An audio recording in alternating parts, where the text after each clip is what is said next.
Okay, so you know how sometimes you see those perfect celebrity photos, like totally glossy red carpet moments? Oh, yeah, definitely. Well, that was kind of the picture of Blake Lively and Ryan Reynolds at the Time 100 gala pretty recently. Right, but there's this whole other layer, isn't there? This undercurrent. Exactly. This pretty significant legal fight happening with Justin Baldoni kind of behind the smiles. It's such an interesting contrast, that very public, seemingly happy appearance right alongside this really serious legal stuff that's unfolding much more privately. So that's what we want to do here. Really get into that. This deep dive is going to unpack that that difference, looking at the gala appearance, using that Fox News piece as a source. And then digging into the actual conflict itself, what the core issues are. Okay, so let's picture it. Time 100 gala, New York. Blake Lively turns up. She's in this strapless pink dress. Yeah, the article mentioned that. Yeah. And blonde hair down, green earrings. Quite striking. Totally. And Ryan Reynolds is there, classic look, black suit, bow tie, the whole movie star thing. And looking at them, holding hands, smiling for the cameras. You just have no clue, right, about the legal storm brewing. That visual, that image they're presenting, it's really something when you place it against the court documents. And it wasn't just posing either. There are some interesting little comments to the press. Lively apparently said something like, "It's so nice without the yelling."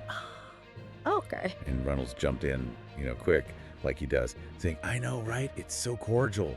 Wow, that almost sounds pointed. Like, are they hinting at the tension? It kind of feels like it, doesn't it? Though, I mean, who knows for sure what they meant. Hard to say. And then Reynolds apparently joked about taking singles photos. Yeah, and then reportedly dropped a joking F-bomb when they asked him to move. So maybe trying to keep things light, maybe deflect a bit. Yeah. Steering away from the heavier stuff. Seems plausible. Okay, so let's talk about the potential yelling again. The legal battle itself. Yeah. The Fox News article lays out that Lively is accusing Justin Baldoni of sexual harassment. Right, allegedly during the filming of It Ends With Us, the movie they did together. But, and this is key, Baldoni strongly denies it. Completely. And he didn't just deny it, he filed his own lawsuit back, accusing Lively of basically a smear campaign. Saying she's been tormenting him, his family, even colleagues. That goes way beyond a simple disagreement. Oh, absolutely. It signals a really, really deep breakdown there. And the surprising part, maybe, is that Ryan Reynolds gets pulled into Baldoni's lawsuit. Yeah, he's named directly. And the accusations against Reynolds are, well, they're serious. Things like defamation, Damaging his reputation. false light invasion of privacy, tortious interference. Which means, like, messing with his business deals or relationships. Right, and even civil extortion. He's called a co-conspirator in the filing. That phrase, co-conspirator, really stands out. It suggests Baldoni's side sees this as, like, a coordinated thing between Lively and Reynolds. Definitely broadens the whole conflict. And the timing is interesting, too, isn't it? Sure. Both suits filed after the movie premiered back in August. Suggests things might have really boiled over around the release. Could be.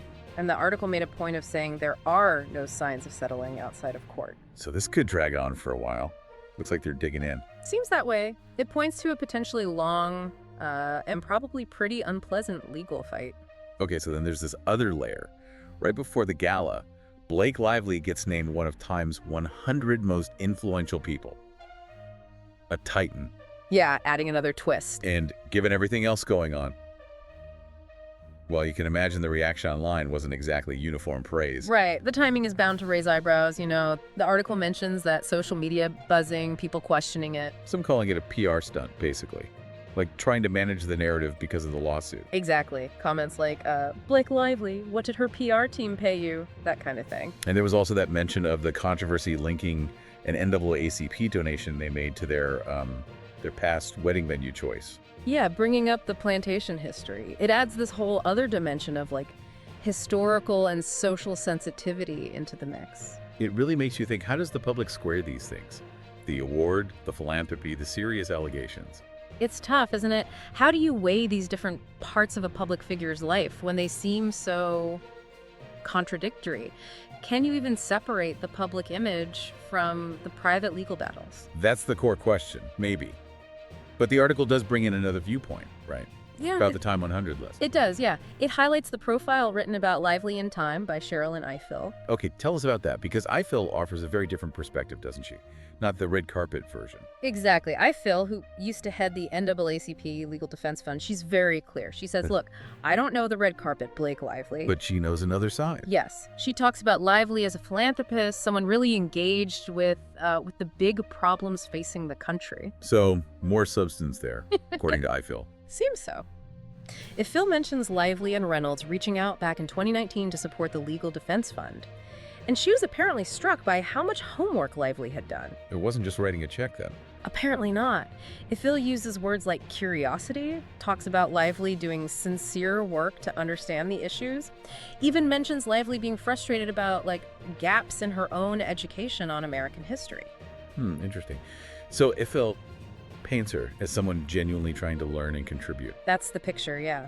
She calls Lively a serious person, a risk taker, someone committed to, quote, moving this country forward. That's a pretty strong endorsement. It really is, and it stands in such stark contrast to the legal accusations and some of the online chatter. It just shows, there are often multiple facets to a person, especially a public one. So you have these two competing narratives swirling around Blake Lively right now. The glamour, the legal trouble, and then this image of a committed, serious philanthropist. And right in the middle of it all is the film that started this particular chapter.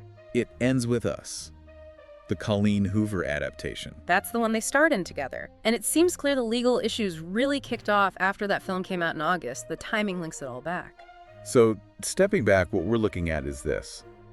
It's almost a paradox, isn't it? It really feels like one. This famous couple, Lively and Reynolds, doing the whole charming red carpet thing, jokes and smiles. While simultaneously being involved in these incredibly serious lawsuits, accusations of harassment, defamation, all of it. And then the Time 100 lands right in the middle, sparking praise from some quarters like Ifill and skepticism from others because of the legal context. It really highlights how complicated celebrity is today. The lines just get so blurred, don't they, between the public persona, private life, work, legal fights. It's a lot for anyone to untangle. For us watching, and probably for them living it too. Definitely. It just leaves you thinking, How do people in that position manage these huge personal and professional storms under such intense public scrutiny? Yeah, and how much does an ongoing controversy like this change how we see everything else they do? The red carpet appearance, the awards. Does it change the meaning? And what does this whole situation tell us maybe about that relationship between the image someone projects, their actions like philanthropy and public accountability, when really serious allegations are on the table? That's the big question, isn't it? Definitely something to chew on long after we wrap up this deep dive.